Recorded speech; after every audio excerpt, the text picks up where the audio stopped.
mega mega Oseni mega baba omegbe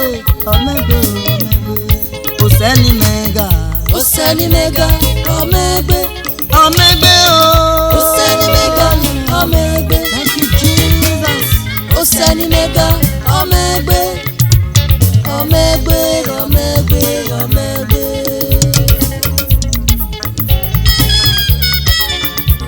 Baba.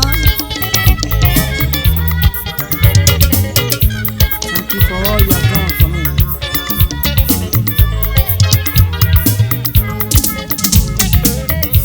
Oseni mega omegbe Oseni mega omegbe omegbe baba. Oseni mega omegbe Oseni mega omegbe Oseni mega omegbe Obilo Jesu Oseni mega omegbe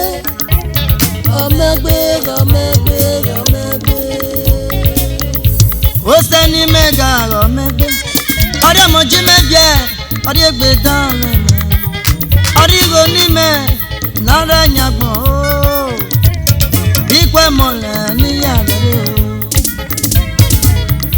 o Obunu nagi mi otori Ole pa lo se no ya nere dele gbara kan otoki na du That is why I call your name man Obilo Jesu esenu welu me o Omegbe o Oseni mega omegbe Ori egbe dan le me Oseni mega omegbe Berane na ranyagbo Oseni mega omegbe Bilo Jesu omegbe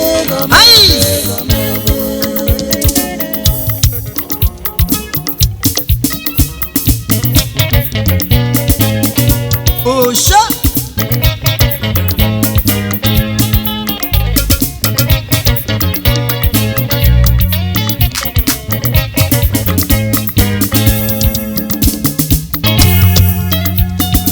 Uwa no sosa Ole mekiye Uwa no sosa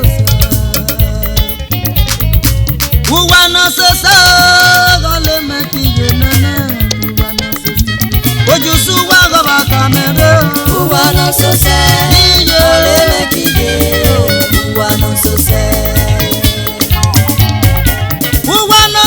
no Ole mekiye nene Bobo su wa gaba kamere Uwa no sose ole mekiye Uwa no sose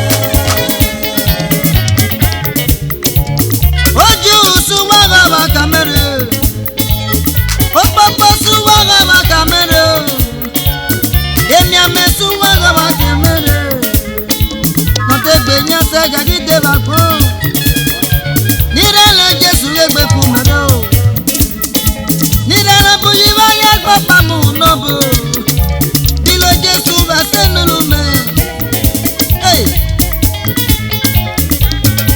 Uwa no sosa no gale mekiye Uwa no sosa Nyamesu wa gaba kamere Uwa no sose ole mekiye Uwa no sose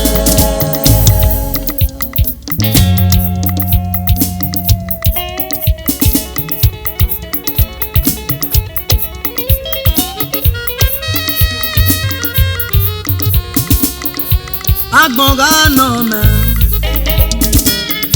Dime dami egogo No sosa Meta mala we Memelo se lo bono va chimede Olo se ne boka o Agbonga no me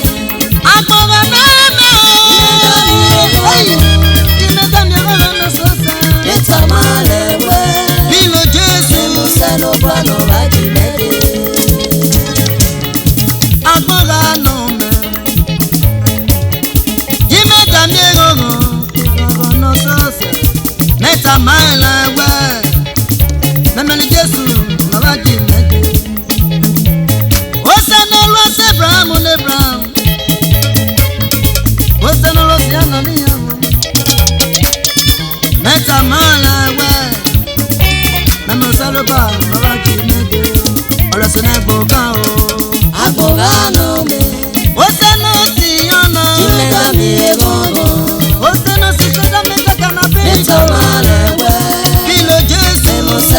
no vajimede.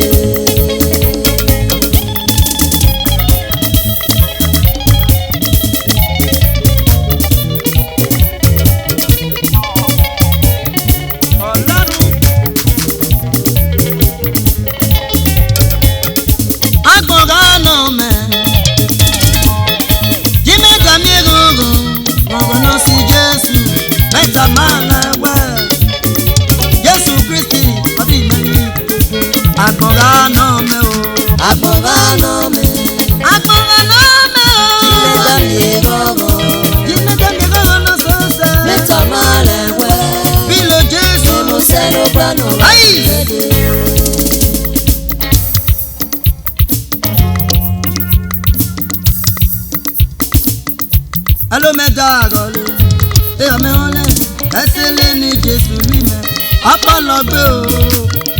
Hello mẹ́ta gọlẹ, èèyàn mi wọlé, ẹsẹ̀ lé ní Jésù mímẹ́, ọpọlọgbẹ o. Hello mẹ́ta gọlẹ, èèyàn mi wọlé, ẹsẹ̀ lé ní Jésù mímẹ́, ọpọlọgbẹ o. Hello mẹ́ta gọlẹ, èèyàn mi wọlé, ẹsẹ̀ lé ní Jésù mímẹ́, ọpọlọgbẹ o. Ose lose le me, ọba wẹ mẹ mu igore. Ọ̀rìgò ní mi ọba wẹ mẹ mu igore o. Ẹlẹ́mẹ̀ta lọ́lẹ̀ ẹ̀yọ̀mẹ̀ ọ̀lẹ́. Ẹsẹ̀ lé ní Jésù mímẹ́ ọ̀pọ̀lọpọ̀ o. Ẹlẹ́mẹ̀ta lọ́lẹ̀ ẹ̀yọ̀mẹ̀ ọ̀lẹ́. Ẹsẹ̀ lé ní Jésù mímẹ́ ọ̀pọ̀lọpọ̀ o. Ẹlẹ́mẹ̀ta lọ́lẹ̀ ẹ̀yọ̀mẹ̀ ọ̀lẹ́. Ẹsẹ̀ lé ní Jésù mímẹ́ ọ̀pọ̀lọpọ̀ o. Ẹlẹ́mẹ̀ta gọlẹ̀ èèyàn mẹ́rin ẹsẹ̀ lé ní Jésù rí mẹ́ ọpọlọgbẹ́ o. Ẹlẹ́mẹ̀ta gọlẹ̀ o èèyàn mẹ́rin ẹsẹ̀ lé ní Jésù rí mẹ́ ọpọlọgbẹ́ o. Ẹlẹ́mẹ̀ta gọlẹ̀ èèyàn mẹ́rin ẹsẹ̀ lé ní Jésù rí mẹ́ ọpọlọgbẹ́ o. Ẹlẹ́mẹ̀ta gọlẹ̀ èèyàn mẹ́rin ẹsẹ̀ lé ní Jésù rí mẹ́ ọpọlọgbẹ́ o.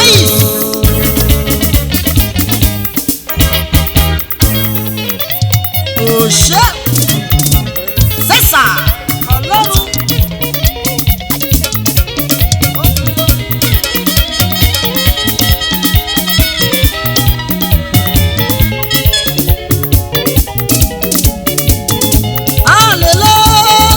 Hallelujah.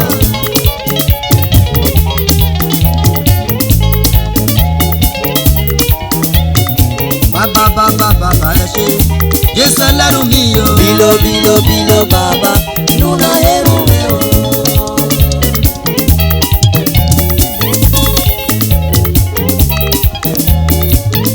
Bàbá ṣé o ẹlẹ́rù mi o. Bilo bilo bilo baba nuna eru me o.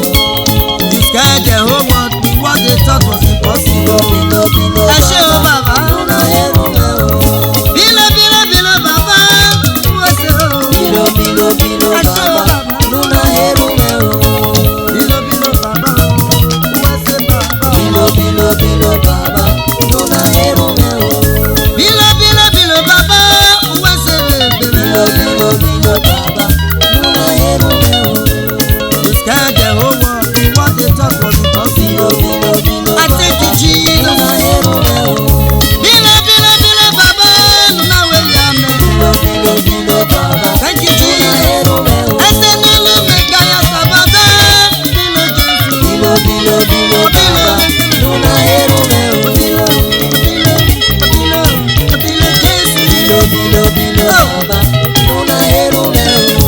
Ọmọ ọlọ́lá yìí ni ọ̀tọ̀ lẹ, Jésù náà Bilo jùlọ. bilo bilo Ẹsẹ̀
no gbe.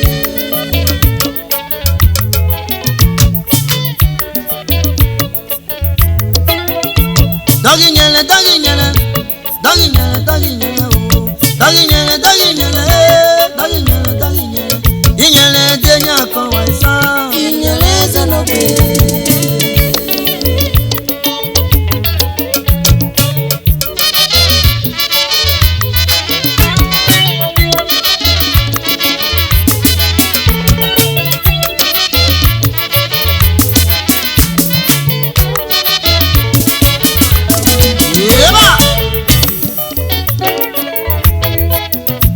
Doggy nyele, doggy nyele, doggy nyele, doggy nyele, doggy nyele, doggy nyele, doggy nyele, doggy nyele. Inyele denya kowa, inyele so no be bagbo. Inyele denya kowa o, inyele so no be bagbo. Inyele ga gboria, anielo ga osioria. Inyele ga gboria, ami piye bore toli keke o. Inyele so no be bagbo. Emo sa no bo.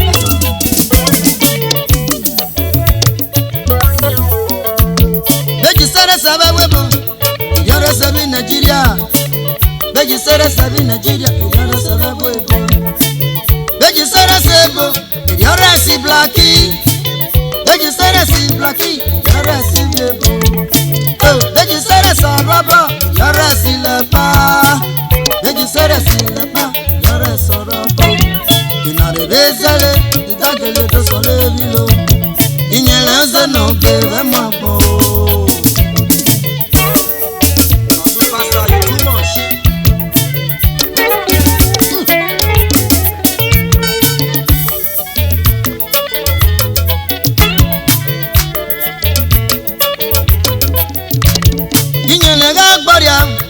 Otiga for ya feregere I can fende yake Ota.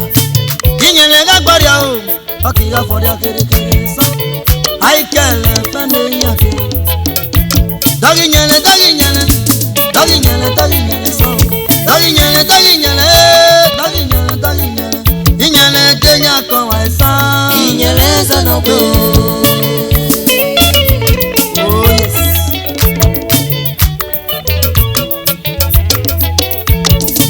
Agbona ye na emo gbologu to mi pe Agbona ye na emo gbologu to mi pe Osogare mo agbon jebe Osogare mo agbon jebe Osoba mi sole emo agbon ki Osoba mi sole emo agbon Osoba mi sole emo agbon ki Osoba mi sole emo agbon Inaribezale, indafekase weboniye Agigele mabonye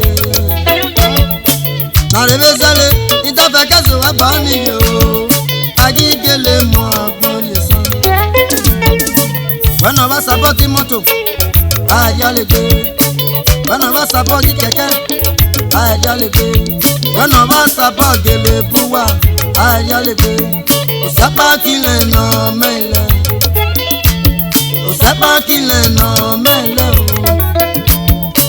Ebo Solomoni moto utuba funere Ebo Solomoni keke yeba iteba funere Ebo Solomoluwa utuba funere Mefe me bare fe me feke ribisa me Mefe me bare fe sopa egbe fumere Mesa bongoria ba mwego Mesa bongoyi Amuda mwego Mesa bongoria ba mwego Mesa bongoyi Amuda mwego Amude ebe na nwere gele tale Ebura nyije oliwa tameje subedeni Akata bonu relo nyebe Yagate ni gasa Ogwatale mai Jesu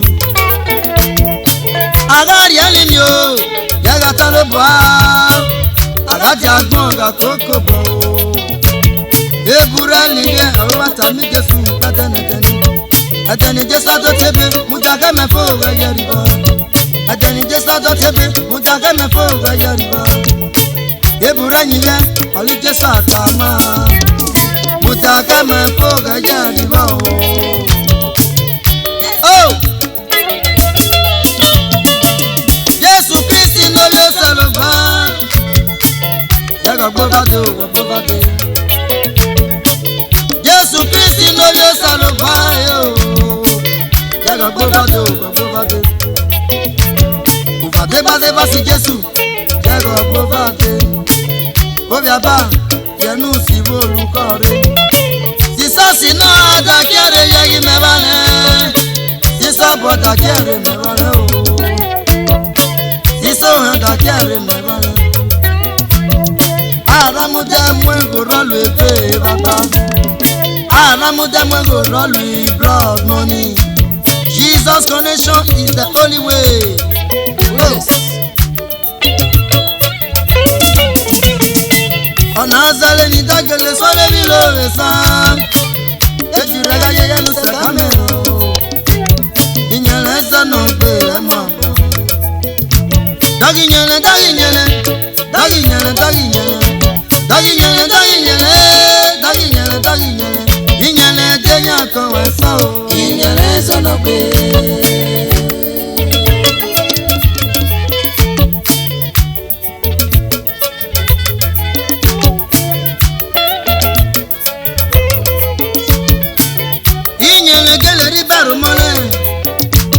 Another yisikulu, okay no keep your dada shabuge. Another yisikulu, okay no keep your dada shabuge. Inyelaza no bebe mwapo. Oninyele ni metemona.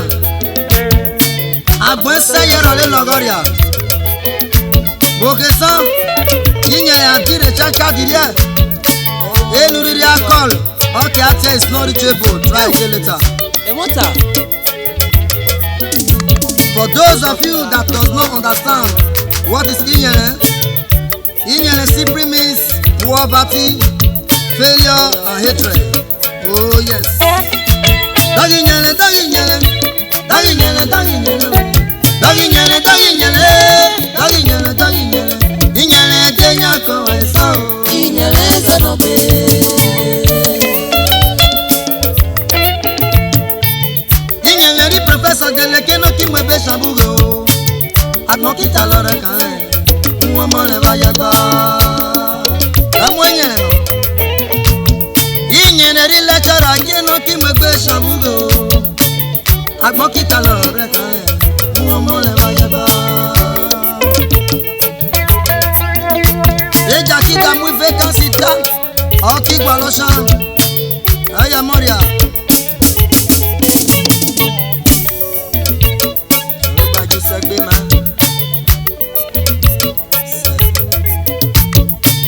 Inyele riba kagele kino kilu shumeka o. Inyele zano bebe mwango. Inyele riba kagele kino kimwebe shabugo. Inyele zano bebe mwango. Ekaya kweta o e mwango.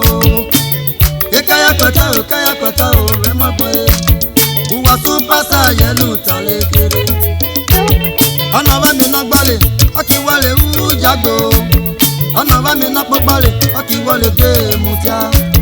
Ọ̀nà bá mi ná gbálẹ̀, ọkì yá ti gbọ́ ló jágbó. Ọ̀nà bá mi ná pọ́pálẹ̀, ọkì wọlé dé mùtíá. Yẹ̀rẹ̀ sẹ́nu bẹ̀rẹ̀ mọ̀ bọ̀. Ìrọ̀mọ́ ni mẹ́na Jésù náà jẹ́ ká àgbàgbẹ́gbẹ́ mẹ́ o. Ká àgbàgbẹ́gbẹ́ mẹ́ yàgò bí ọmọ ẹgbẹ́ o. Ìrọ̀mọ́ ni mẹ́na Jésù náà jẹ́ ká àgbàgbẹ́gbẹ́ mẹ́ o. Ká àgbàgbẹ́gbẹ́ mẹ́ kọ́ bí ọmọ ìwà o.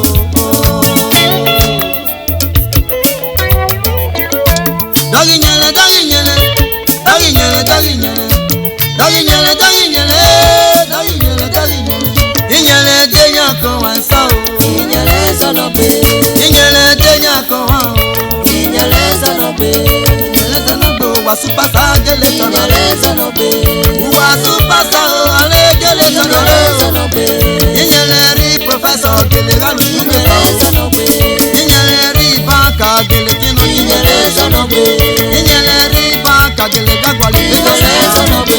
ẹ̀wọ̀n yẹn lọ ẹ̀yà mọ́lẹ̀ oge Inyele sọ̀yẹ̀. zanobe. ẹ̀wọ̀n yẹn lọ ẹ̀yà mọ́lẹ̀ sọ̀yẹ̀. Inyele zanobe. Jésù ló jẹ́ kájí mẹ́rin nílẹ̀ lóbi. zanogbe Eme babo Inyere zanogbe Inyele Zanogbe babo Inyere zanogbe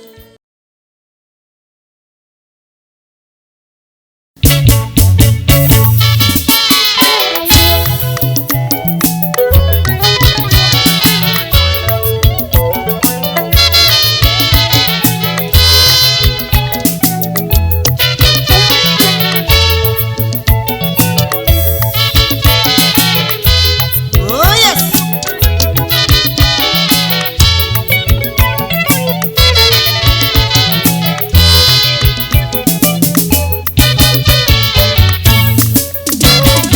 Ajegbabara jẹ́ ọ̀pá o Ajegbabara jẹ́ ọ̀pá o Ajegbabara jẹ́ ọ̀pá o Amola bola lobudo mi Ajegbabara jẹ́ ọ̀pá o Eba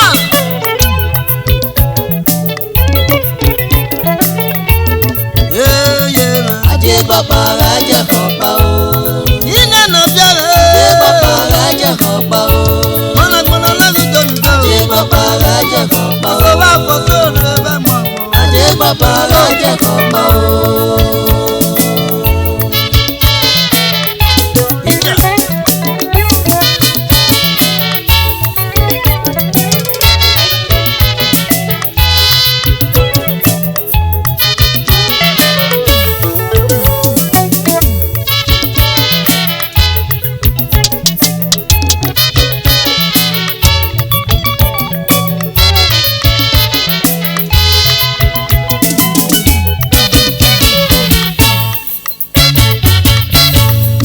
Aje papa o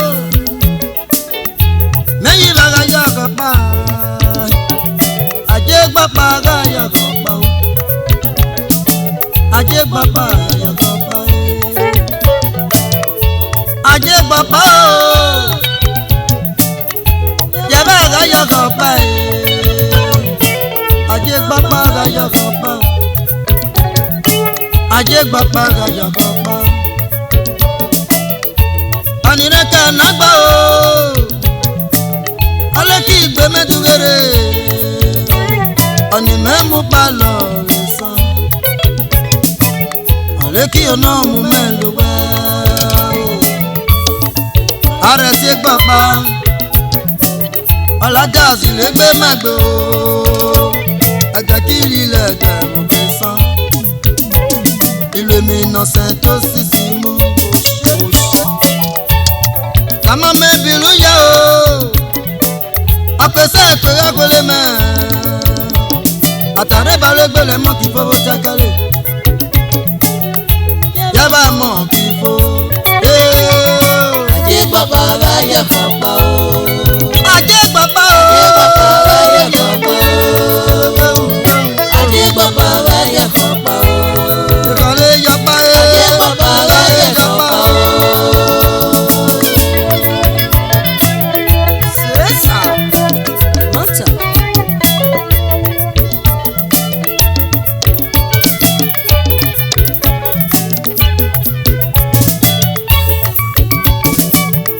Wemi ebe ki sunu bagbo Ebe ki sunu bagbo fagbo mu me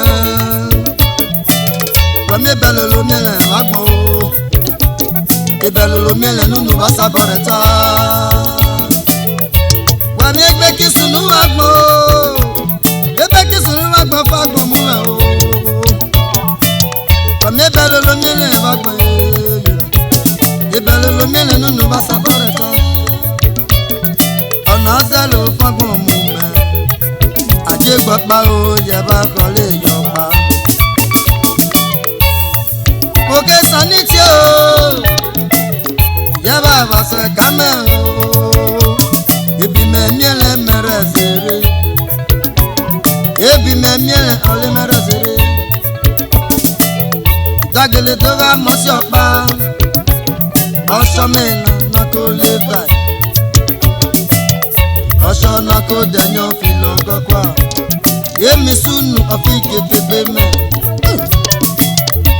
Ẹni mẹ́ta gélélé o Ayígélé mi ọ̀sábà gbọ́n o Ó sẹ́pà ọ̀lẹ́ ọ̀ṣọ́ sábà gọlé ga sọrí o ọsẹ mẹni dẹrù tuta ọlẹ kí ìgbé mẹdùgẹrẹ ọsẹ mẹni mẹrẹ rú tuta ọlẹ kí ìgbé mẹdùgẹrẹ ọ̀nà azalẹ ní dágẹlẹ tó sọ lè lò àjẹ pápá o yaba gọlé yọpa.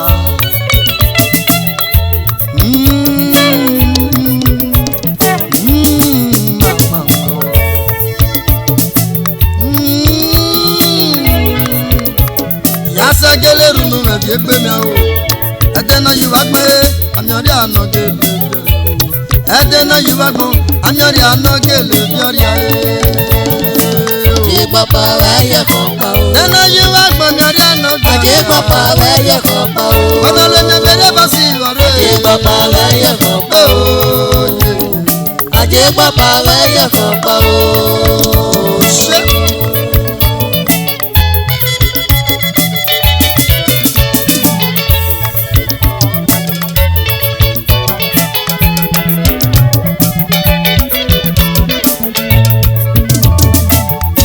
Osoria no arabiaria o Ramu doko na riele oba yebie Osoria no agele rabiaria e Ramu doko na riele oba yebie Egbaria ni agele rabiaria o Ramu demi na mole eba yebie Egbaria ne agele rabiaria e Ramu demi na mole eba yebie Nemi jeta mioria Aje gbapa kole yopa ye me Aje papa wa ye kopa o Adana yiwa gba mi ore no jani Aje papa wa ye kopa Ena we mi ebe je basi Aje papa wa ye kopa o ye me Aje papa wa ye kopa o O fa gbon mu me san O fa gbon mu me san Ebe kisunu wa gbon Ami o kaka gbe Agbon wenu we mi bota o Ukile go ye Agbon wenu we mi wo san Oh Ukile go to ye o Yaba be kweri wa gbon Nada ki gele gbogbe Yaba be kweri wa gbon Esan Nada ya le gbe ta lo Ramude mi ni meki povo tasano kilu gyo Elo se kita gele kakame Inuta Uwano kakame yanu kame o Emi ni mekwe faya sagbon mie Oyogo e Eli mi me daro nore No no domi dobolo Talo pa ki gbera ne funyale Oh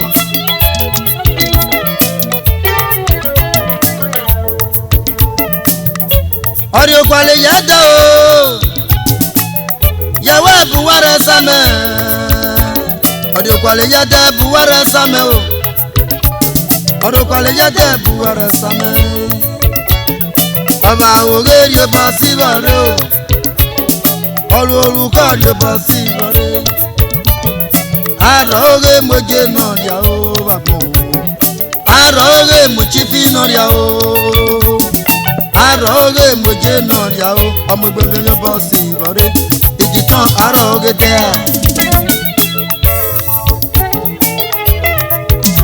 Oh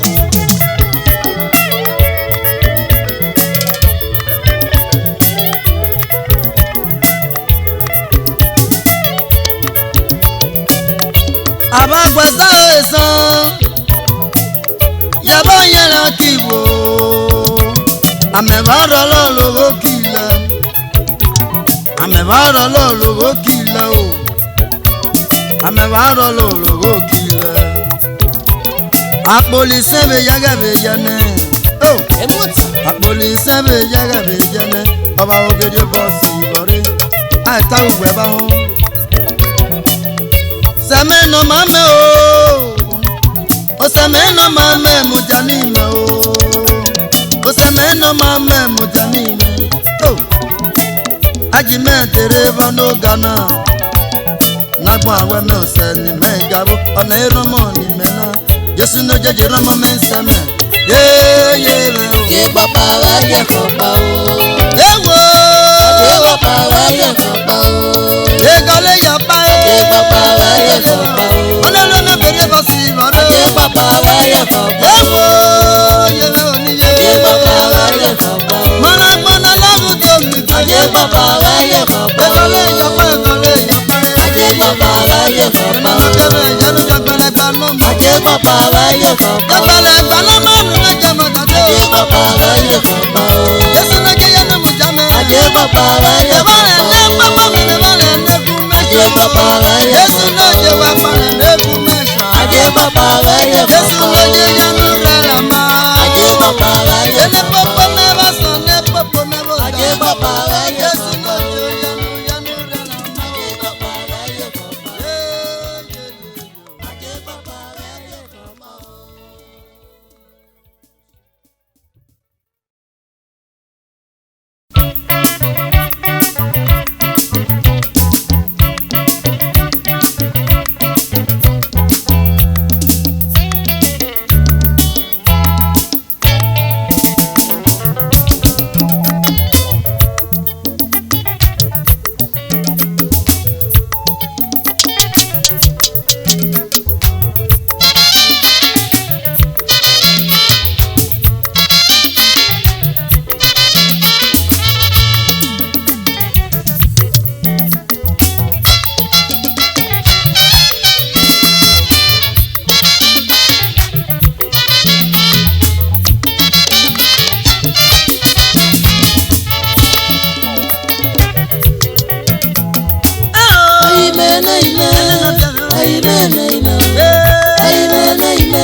o jago so, ya baba se jago so. Amute, ateni je soto sebe, mutaka me boga yaribo, obya babu ni Jesu. Oh, asisi gario posibare, atanyario posibare, baba oge yo posibare, agogale yo posibare. Oh, eno ire mashe wasa oh. Ni no se wo sa e won tara na ya mo san le leti e wo sori bagbo e mo pon be jare mo le aye ni egbe re yo so e wo sori bagbo e mo pon be jare mo le o aye ni egbe re yo mo de mi abele oh ami oya jo yo possible yo possible ori amuka yo possible yo possible oh ena ile ma se waso oh she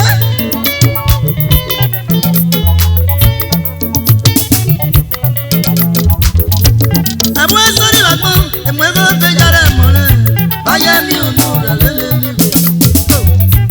abo sori lagbo emwego be jare mole aye mi unu lele ramote mi amene so oh apo mo yo possible ono bawe yo possible otaba yo possible akori ala se yo possible oh ena ile ma se waso gaba mu na bagba gaba mu na bagba gaba mu na bagba gaba mu na bagba gaba mu na bagba gaba mu na bagba ya no buli Jesu re alapa lo se na gboka lo ba lo se na gboka o ya ba lo se no ya ya wa ya lo re gboka ya wa ya lo re gboka o bi na lo se no ya ya wa ya lo re gboka ya wa ya lo re gboka yes apa lo se na gboka apa lo se na gboka apa lo se na gboka o ka ba mu na gboka oh bari ala se yo possible ya ba si ba debe ser yo possible ya ba si ba debe ser yo possible apa ya ba se ya ba si ba debe ser yo possible ya no ya ba si ba debe ser yo possible tele lo ba mole debe ser yo si to possible ya ba ara mi da debe ser yo possible aba o ge ya ba si ba debe ser yo possible ata ba mu na papa debe ser yo possible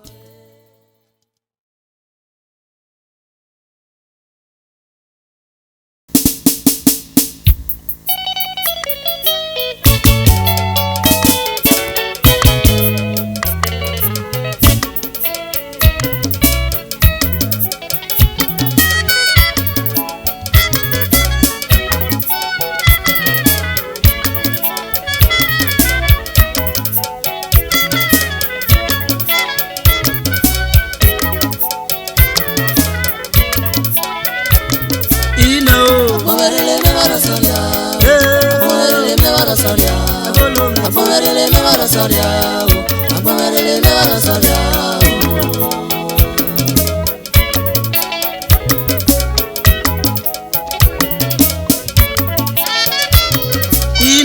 Apomerele me va a soria, apomerele me va a soria, apomerele me va a soria, apomerele me va a soria.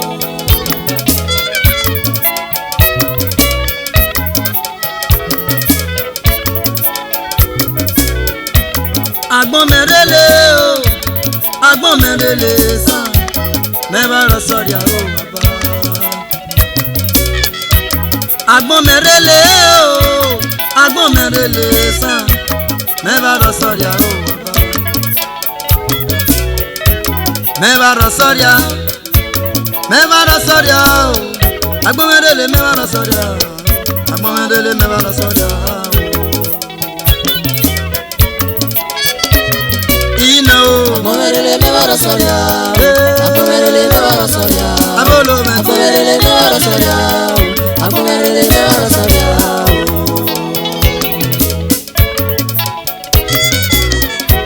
Boke sanite o Yaba kame o Boke sanite o Yaba kame o Dib me mele razere o Dib me mele razere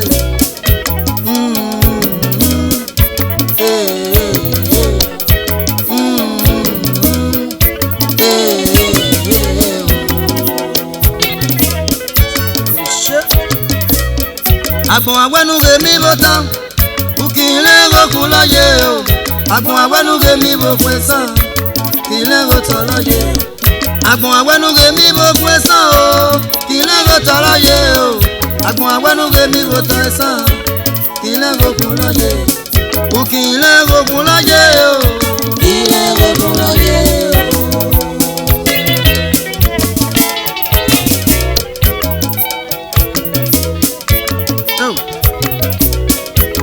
Aba mi onora gbon o no wu sara do sawo mo da ku sare o Aba mi onora gbon o no wu yara do le wo agbon da ko yare o agbon da ku sare agbon ye fiole yi o agbon da ko yare agbon ye fiole yi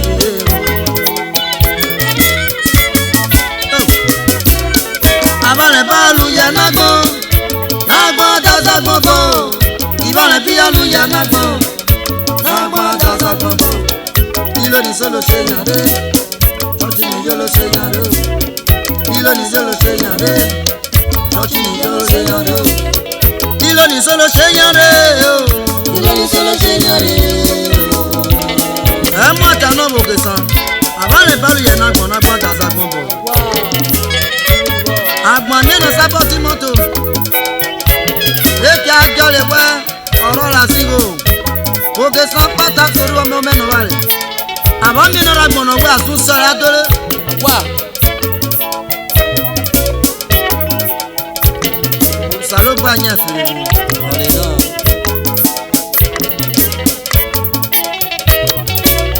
Agbon kan pare de ti ogo Tuwa ki agbon na ye no Agbon kan pare de ti ogo Tuwa ki agbon na ye Yaso dajo rivo Leki agbon na ye Yaso dajo rivo Leki agbon na ye Kamo agele wa ore mi jere Ore te mo gele wa oje Oti anale ma pia ma fo Oti anale ma pia ma fo Ete kiri yaga o Baba yana no na mama Omo wale baba yana bogo Omo wale baba yana bogo Eni ada ki amu gbase mu gboso Eni ada mu gboso Asewa gbe rin mi ba gbe o We to paro basa lo yana Agbon agbe pe mu pali mi ya Ekekere rere la bora so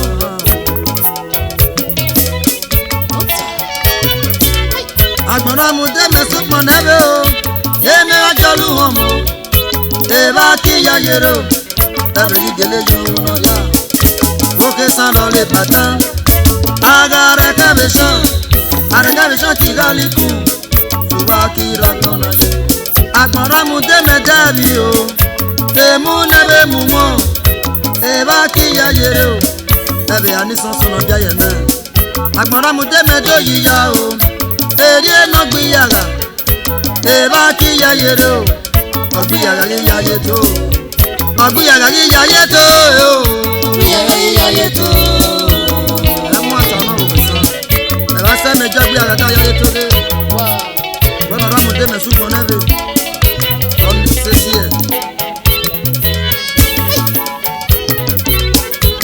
Be pari bagbo Nada popegbe o Agbana ye na gbegbe o Agbana ye na kakagbe Agbana ye na gbegbe ile Agbana ye na kakagbe Agbon reso dukia o Agbon reso kenwo bi Kaka bo kan ki won sawuge o Ogele bo kan ki gbe sawuge o Kaka bo kan ki won sawuge san Ogele bo kan ki gbe sawuge o Ona ribo bagbon o Jaba ribo bani mi o Agbon agbe pe mu bani mi yo Ekijele rere la boda sa Sama ko wale mi gbele o Sama ko wale mi gbele Agbon esega ye nani ni yo.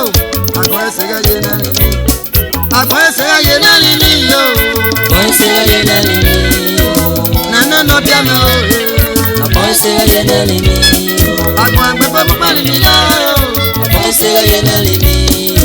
Mumani mi yere ga gbora ṣàìsàn. Agbon esega ye nani ni yo. Sama ko wani mi gbele o. Agbon esega ye nani ni yo. Ali mi ba gba ya go bagbon yo. Agbon esega ye nani ni yo. Agbon esega ye nani mi san o. Agbon esega ye nani ni yo.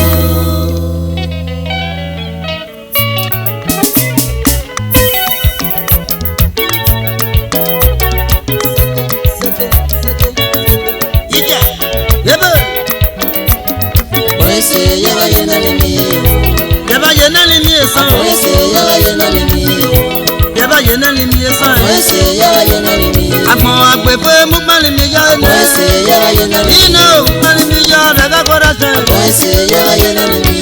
Sama ko wani mi gbele o. Ino nana no bia me o. Wa nana no bia me o. Boke sanite o. Masa kame bi me mi ngale mere sere. Wa nana no bia me sa. Wa aba no bia me o. Boke sanite o ya ba sa kame o. Ebi me ni le ngale re sere o. Nana no bia me o. Aba no bia me o. Wa nana no bia me o. Aba no bia me sa. No be Peter, no be why oh. What super satellite? Yes, no go.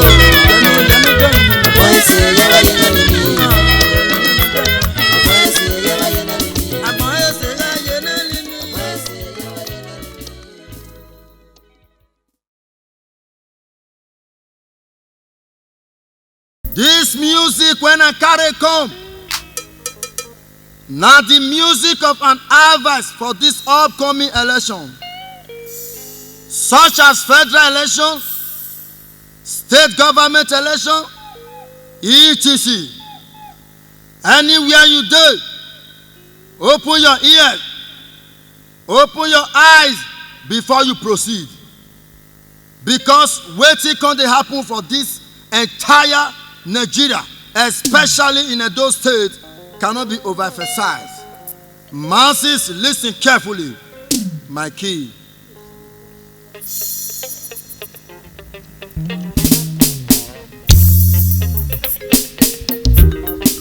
Oh, yes.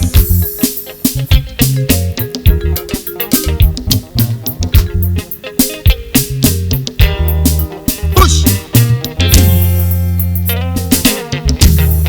Okeke gbogiase.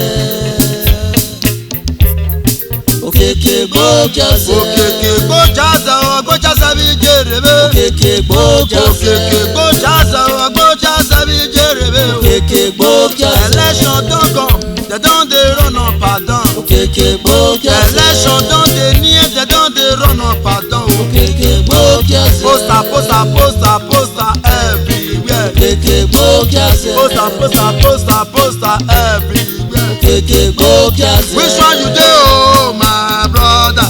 Okeke gbogiase. Which one you dey oh my brother? Okeke gbogiase. I go dey say the truth oh until I die. Okeke I go gbogiase. dey say the truth oh until I die. Okeke gbogiase. Oh yes.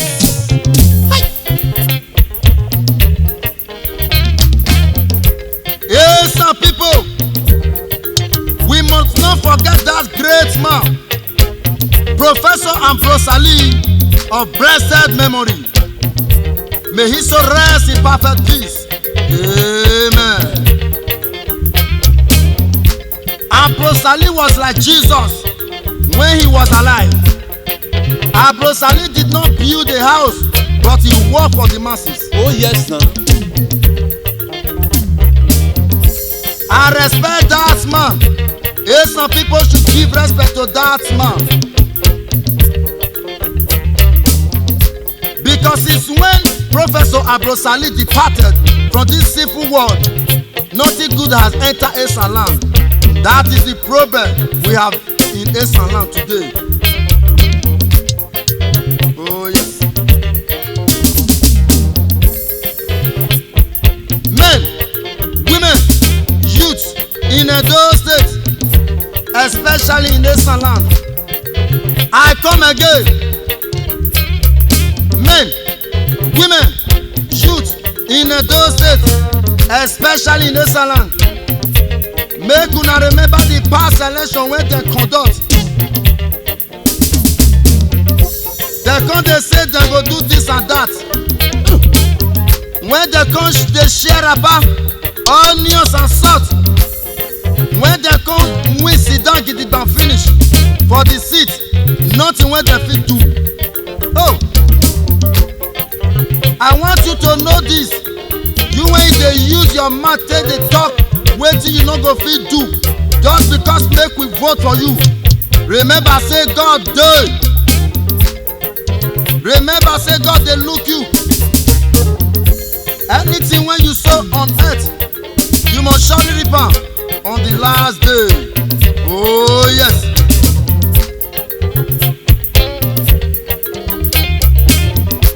Because some people talk and say, "Emi ọba lawyer." Akiros eva one. Oh yo wait. I no come talk say this party is good or bad. All I have to let with the masses to know is that all of them they have the same character. Hey. But also there are good leaders. I know people go say, how do we know the good leaders? I want to let you know, shine your eyes, we are not baby. Because Bible talk and say, by their fruit you shall know them. Oh yes. That is for that. I want you to know this. You that is going for president, you that is going for state government election, etc. I want you to know that if you have it in your mind that if you come to power, now our money you want come embezzle, better pack your load and go. Because this one no go work for you, kakaraka. Wow. No say you know hear wetin I dey talk o. Oh. Because na the end time. Na him we dey so. When God take the judge according to how you take lead people, not be how you take embezzle. Some go dey say heaven and hellfire is not real. I want you to know, you that is saying this, try and reason yourself. If you die, where are you going to? Oh yes sir. Just reason yourself and you will see the answer. Oh, the leaders on top in Nigeria, the leaders on top in Nigeria, let us help our youth. Many youth are suffering, no job. Please, you people should release our money so that our youth will be happy. Imagine one person go get 20 billion for his account, dem no go spend am. When youth dey suffer for street, I wan ask una this question. Báwo ni gonna ṣẹlẹ̀ mi? Wẹ̀gbẹ́rẹ́ yìnbọn. Báwo ni gonna ṣẹlẹ̀ mi? Oh, dáhùn ẹnu wá gbé.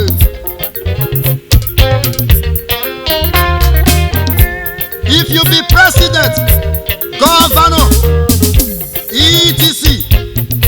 and you come meet abandoned project on ground, instead of you to eradicate the problem and look for solution to solve the issue, and you go dey say, no be me I got that, no be me I got the contract. With that, I will not do it. Can't you see yourself? It is a pity. That means you're not supposed to be addressed as a president or governor, whoever you may be, etc. Oh, because that is the problem we have in Nigeria today. Please, I am talking to you, you that is going for leader. to go and lead people in federal house of assembly, you want to go and work. If you enter the post and you come meet abandoned project, try and do your possible best to do what you can do, so that our nation will move forward. Oh yes now. And if you do this, there is a big reward from above, from you. Oh yes. Make una no dey think how una go take embezzle our money. Make una no dey think how una go take embezzle our money. Make una dey think how una go take work for the people.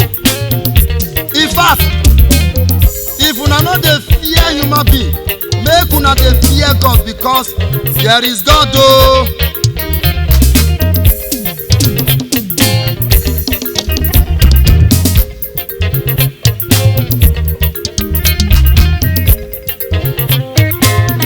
Go push. Keke bojaze, Gojaza bijerebe. keke bojaze, Gojaza bijerebe. keke bojaze, Election don come, they don dey run up and down. keke bojaze, Election don dey near, they don dey run up and down. keke bojaze, Poster everywhere. keke bojaze, Poster everywhere. keke bojaze, Which one you dey, oh my brother? keke bojaze, Which one you dey, oh my brother? keke I go dey bojaze, say the truth oh, until I die. keke I go dey bojaze, say the truth oh, until I die. keke bojaze. Oh, Honorable Saturday Ogbede, Esan West Local Government Chairman. Baba, masses no know say there is a big problem on ground. When you dey try to eradicate,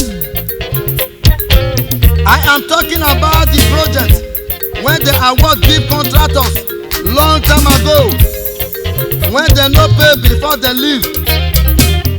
When you Honorable Saturday Ogbede did not know about, but still yet you are trying to settle the problem. Please, Mr. Chairman, try and settle the problem so that East and West go move forward. Because it is a pity that a place where there is a university still remain as village. Everywhere still dey dirty like this. In fact, I want to ask this question. I wish no be Professor Ambrose Ali, na so we for just take dey. Please, Mr. Chairman, try and do what you can do so that you will have your reward from God on the last day. Please, after you settle the abandoned project finish, there are still many problems, such as erosion issue in Ekpoma. All the whole village when Professor Ambrose Ali do before, some of them burst and some of them don close. Please, Mr. Chairman, try and do something about erosion issue in Ekpoma, especially in Uwerebo Road. Property wey people suffer by, erosion don spoil them finish. Property wey people suffer by, erosion don spoil them finish. No be lie now. Oh, because of that, people don run away from Uwerebo. Because why I dey say this? If rain season come again, it will be too odious. Many things go spoil because of the erosion that will come next year. It will not be called erosion again. It will be called flood. Please, Mr. Chairman, try and help us. Don't listen to people's mouth. Try your possible best to stop the issue of erosion. Please. Imagine, I wish no be tipper drivers when they come dey help us dey repair all the bad places for Ekpoma. We for no dey see where we for dey pass again. Awa. I thank the tipper drivers Gedegbe and I thank the tipper driver Senyenye. I greet my honorable Ahime Ogala, the chairman of Tipper Garage. Tipper drivers, oh yeah. Oh yeah. Oh, You don't know. Carry on, my brother. agbọ̀n wọn lọ́ba mẹ́go. Agbọn wọn lọ bá mi wò. Ẹ̀mọ́ta náà gbọ̀n kí sẹ́dẹ̀ wọn lọ́ba mẹ́go. Agbọn wọn lọ bá mi wò. Ẹ̀mọ́ta náà gbọ̀n kí sẹ́dẹ̀ wọn lọ́ba mẹ́go. Agbọn wọn lọ bá mi wò. Ràmùdẹ́mẹ́go, àgbọ̀n bá yẹ gudu tẹ̀mọ́ta o. Agbọn wọn lọ bá mi wò. Ràmùdẹ́mẹ́go, àgbọ̀n bá yẹ gudu tẹ̀mọ́ta o. Agbọn wọn lọ bá mi wò. Àgbọ̀n rẹ̀ bèbí lè gélé rọ́ọ̀lì kí ebe fà. Agbọn wọn lọ bá mi wò. Àgbọ̀n mi ebe fà gélé rọ́ọ̀lì kí ebe bí yo. Agbọn wọn lọ bá mi wò. Ó fa gbọ̀n mú mẹ́nẹ́ nínú bí ẹnu fa gbọ̀n mú mẹ́. Agbọn wọn lọ bá mi wò. Oh yes. I'm true. Baba Fela Anikulapo Kuti of blessed memory. When you advance dey imitate, he does not misbehave like this. Na you first sing say Edo yaye wana. Hello. Oshomole and Odubu. After that, you can't change mouth. Sing say Ukboredo. After that, you can't sing say whether Osho na name. Oh yes now. Yo sir. You know let us know say you be politician. Yes. Because na politics na you come dey place these days.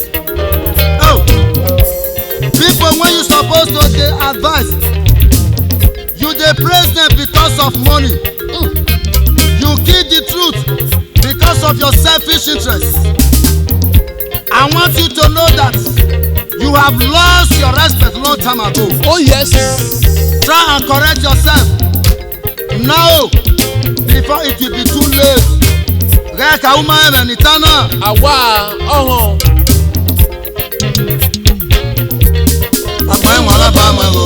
Ẹ̀mọ́ àtàná o, gbọ̀ngí sẹ̀dá ìwọ̀n lọ́ba mọ̀ ẹ̀rọ. Agbọn wọn lọ bá mi wò. Ẹ̀mọ́ àtàná o, àgbọ̀ngí sẹ̀dá ìwọ̀n lọ́ba mọ̀ ẹ̀rọ. Agbọn wọn lọ bá mi wò. Ràmùdẹ́mú ẹ̀rọ, àgbọ̀n bá yẹ kutu tẹ̀mọ́ ọ̀tọ̀ o. Agbọn wọn lọ bá mi wò. Ràmùdẹ́mú ẹ̀rọ, àgbọ̀n bá yẹ kutu tẹ̀mọ́ ọ̀tọ̀ o. Agbọn wọn lọ bá mi wò. Òhòrè kristi gégélé ta ṣàwúre. Agbọn wọn lọ bá mi wò. Òhòrè sókí gélégélé ta ṣàwúre. Agbọn wọn lọ bá mi wò. Ràmùdẹ́mú ẹ̀rọ, àgbọ̀n rẹ̀ sókèlè dúkìá o. Agbọn wọn lọ bá mi wò. Ràmùdẹ́mú ẹ̀rọ, àgbọ̀n bá yẹ kutu tẹ̀mọ́ ọ̀tọ̀ o. Agbọn wọn lọ bá mi wò. Ọ̀sìn rẹ̀ làálàá wónú yánná Agbọn wẹ́. wọn lọ bá mi wò. Wẹ́yà o, wẹ́yà nu gèlè rànà Agbọn wẹ́. wọn lọ bá mi wò. Ràmùdẹ́mú ẹ̀rọ, àgbọ̀n bá yẹ kutu tẹ̀mọ́ ọ̀tọ̀ o. Agbọn wọn lọ bá mi wò. Àgbọ̀n rọ́rọ́re, egéleke bèbí yo. Agbọn wọn lọ bá mi wò. Àgbọ̀n rẹ̀ bèbí li, egéleke rọ́lẹ̀ ké bè fọ́. Agbọn wọn lọ bá mi wò. Àgbọ̀n wúmọ̀ ẹ̀rẹ̀ ìtàn náà mọ́.